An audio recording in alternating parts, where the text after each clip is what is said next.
She whispered, "I can't walk." But the man she once rejected changed everything. The sound of her body hitting the marble floor echoed through the empty hallway. It wasn't graceful. It wasn't dignified. It was heavy, final, painful.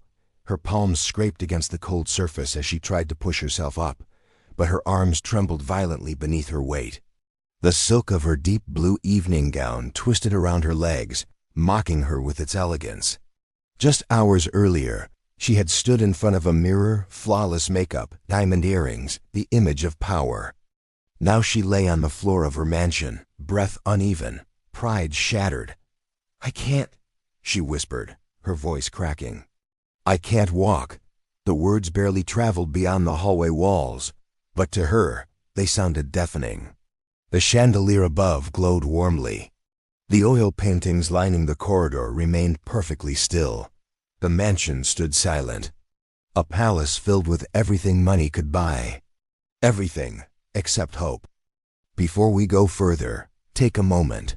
If you believe that strength sometimes comes from the most unexpected places, that kindness can rebuild a broken soul.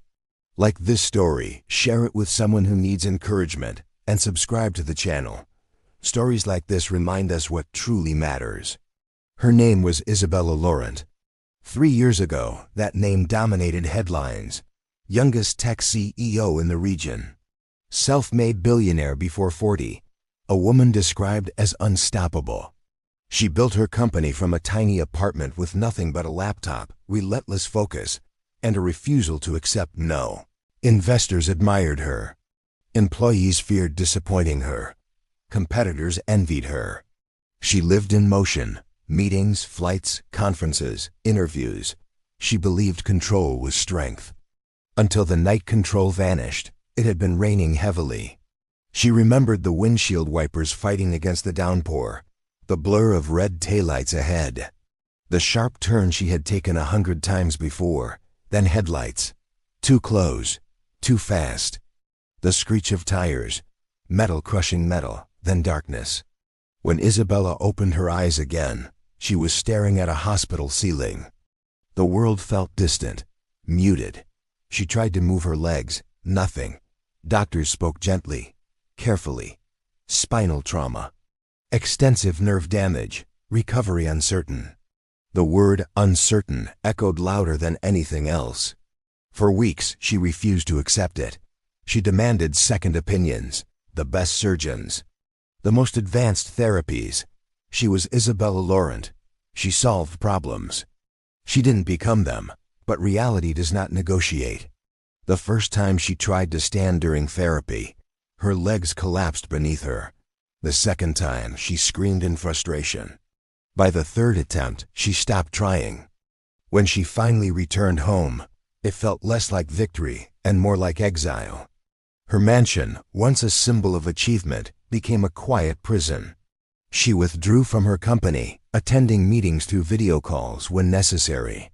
She avoided friends, ignored invitations, dismissed anyone who showed too much sympathy. Pity felt like poison. Over time, nurses and therapists came and went. Some couldn't handle her sharp temper. Others left quietly after her cold silences made their work unbearable. She wasn't cruel, she was afraid. Afraid of being seen as broken. Then one afternoon, someone new arrived. His name was Marcus Reed. He wasn't dressed in an expensive suit. He wasn't introduced as a specialist from a famous institution. He arrived carrying a simple black bag and a calm expression. A recommendation from an old family friend. When Isabella saw him standing in her doorway, she frowned. "You're not what I requested," she said bluntly. Marcus didn't look offended. "Maybe," he replied gently, "but I'm here."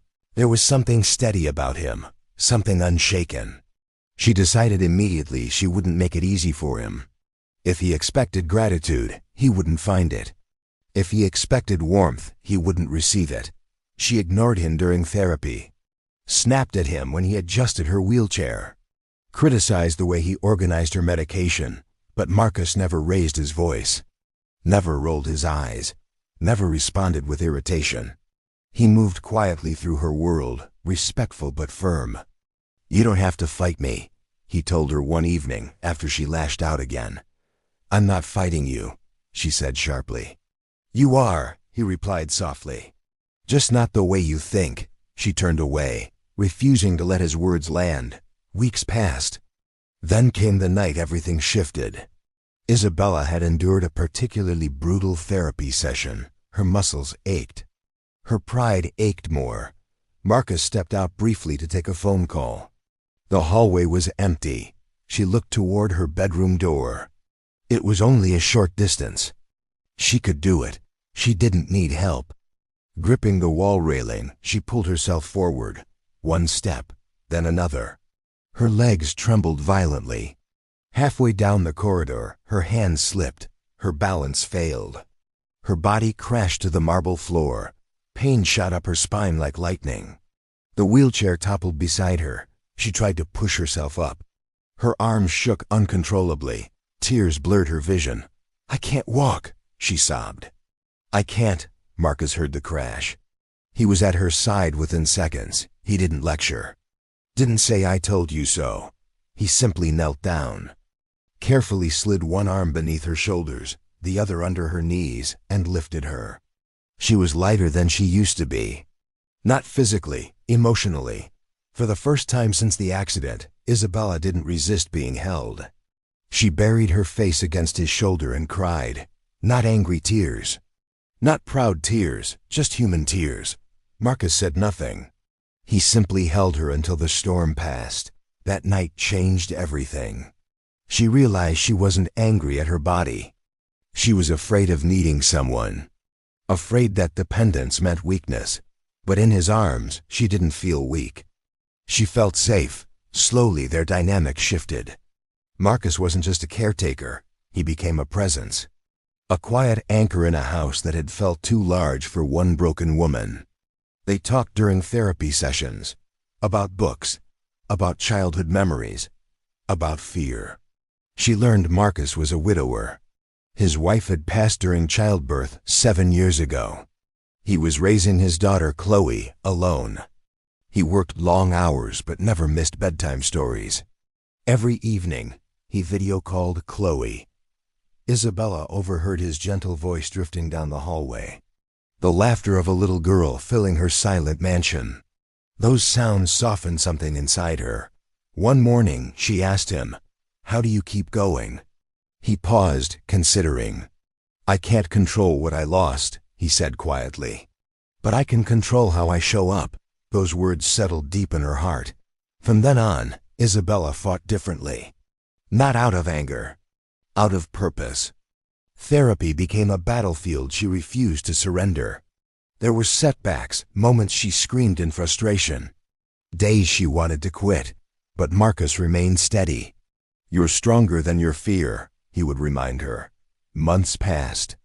One afternoon, something extraordinary happened. Isabella stood without support for 3 seconds, then 5, then 10. Tears filled her eyes. She wasn't cured, but she was rising. And then came the morning neither of them would ever forget. Sunlight poured into the living room. Her wheelchair sat behind her, untouched. Isabella gripped her cane tightly. Marcus stood a few feet away, hands ready but not interfering. "Don't catch me," she warned softly. "I won't," he said. "Unless you need me." She took one step. Her legs trembled. Another step. Her breath quickened. Then another. 3 steps. 4. And when her strength finally gave out, she didn't hit the floor. She fell into his arms. "You did it," he whispered, his voice thick with emotion. She shook her head through tears. "No," she said softly. "We did." Her return to the office months later was quiet. No grand announcement. No dramatic entrance. She walked in with a cane. Her employees stood in stunned silence. But something about her had changed. She no longer ruled with intensity alone. She led with empathy. She introduced caregiver support programs, flexible schedules for single parents, expanded disability accommodations, scholarships funded quietly through her foundation. She didn't speak publicly about her accident, but she lived differently because of it. One evening, she visited Marcus's modest home for dinner. Chloe ran to her immediately, wrapping small arms around her waist. "Daddy says you're brave," Chloe said proudly. Isabella smiled. "No," she replied gently. "Your daddy is." Across the room, Marcus looked embarrassed, humble as always. Under the soft glow of a simple kitchen light, surrounded by laughter and warmth, Isabella realized something powerful. She once had everything. Now she had something better, enough. If this story touched your heart even a little, take a moment to like the video, share it with someone who needs hope, and subscribe to the channel for more stories that remind us what real strength looks like. Because sometimes love doesn't arrive loudly. Sometimes it arrives quietly, in the form of a tired single father who teaches a broken woman how to stand again.